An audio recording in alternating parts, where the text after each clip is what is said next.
আচ্ছা, বাবার বাড়িতে গেলে সবারই কি খুব বেশি ঘুম পায়, নাকি আমারই এই অবস্থা হয়? একটু কমেন্টস করে জানাবেন তো। আমার ক্ষেত্রে দেখা গিয়েছে এমন একটা সময় নেই যে ঘুম পায় না। খাওয়ার পরেও ঘুম, খাওয়ার আগেও ঘুম, কিংবা সারা রাত্র এত পরিমাণ ঘুম ঘুমায় তবু ঘুমের একটা তৃপ্তি আসে না। তবে বাড়ির রুলসগুলোর ক্ষেত্রে অন্যরকম, আর আমার বাবার বাড়ির রুলসগুলো কিন্তু একদমই অন্যরকম। ওরাও খুব সকালে উঠে রান্নাবান্না করে সবকিছু কমপ্লিট করে রাখে। মনে করেন 8টার ভিতরেই সব কমপ্লিট, সকালের নাস্তা। আর দেখা গেছে বাড়িতে কিন্তু একটু অন্যরকম হয়, 8টার দিক দিয়ে কিন্তু আমি রান্না করতেই যাই। আর এত সকাল সকাল নাস্তা খাওয়ার এখন অভ্যাসটা অনেকটাই দূরত্ব হয়ে গিয়েছে, নাস্তা এখন করতেও ইচ্ছা করে না। বেশ অনেকটা সময় পর যখন ঘুমের থেকে উঠলাম তখন দেখলাম মা রুটি আর গরু মাংস রান্না করেছে। রুটিটা কম বেশি বানিয়ে থাকলেও আসলে তেমন করে কাই করে আমার রুটি বানানো হয় না। কাঁচা পানি দিয়ে আমি রুটিটা বেশিরভাগ গুলে থাকি, কিংবা লুচি বানিয়ে ফেলি খুব সহজেই। তবে বেশ অনেকদিন পরেই কিন্তু রুটিগুলো খাচ্ছিলাম, বেশ ভালোই লাগছিল। সকালবেলা ঘুম থেকে উঠেছি কিন্তু বেশ অনেকটা দেরি করে।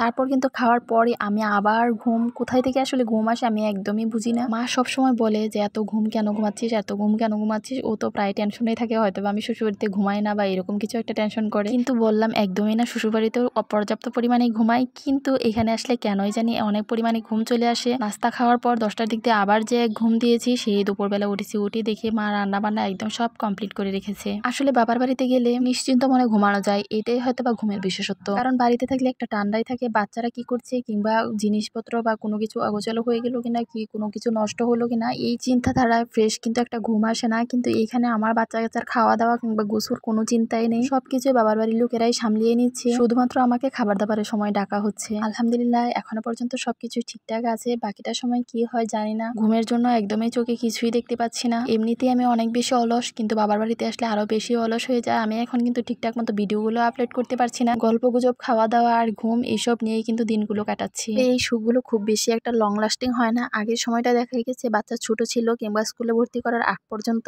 বেশ অনেকটা সময় ধরে বাবার বাড়িতে থেকেছি, কিন্তু এখন ওদেরকে স্কুলে দেওয়ার পর থেকে ওদের সুবিধা মাফিক কিংবা বন্ধ অনুযায়ী কিন্তু থাকা হয়। তো ভিডিওটা কেমন লেগেছে অবশ্যই জানাবেন। ভালো লাগলে লাইক, কমেন্ট, শেয়ার দিয়ে পাশে থাকবেন। আল্লাহ হাফেজ।